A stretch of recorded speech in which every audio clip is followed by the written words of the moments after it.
Aku lupa nak cakap apa. Warga Petaling Jaya, kita buat pertama kali je, kedua kalinya kita di Petaling Jaya. Setelah 3 tahun Main Mafia tertubuh, ini kali kedua kita sampai di Petaling Jaya.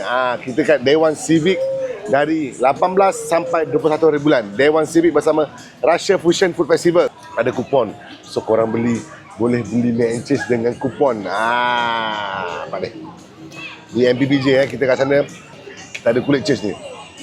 So korang boleh tengok dengan biji mata korang sendiri, dengan biji mata korang, kau boleh tengok cheese ni.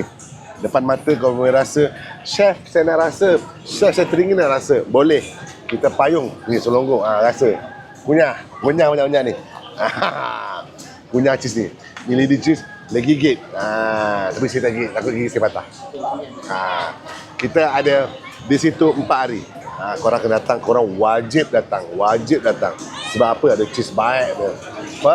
Pertama kali. Kedua kalinya kita datang selepas 3 tahun. Kami sampai di bumi Petaling Jaya. Dewan Civic pertama kali. Petaling Jaya ada sekali kita datang itu. Ini kali kedua setelah 3 tahun. Korang boleh rasa cheese ni, korang mesti rindu. Dah 3 tahun lepas, dengan rasa sekarang beza dengan kita punya topping, dengan kita punya sauce, dengan kita presentation, memang lain. Korang boleh datang rasa sendiri. Kau nak kopi cheese ni, kena tarah macam ni, Boleh bang, boleh. Jangan kata abang tak payung. Abang payung lah.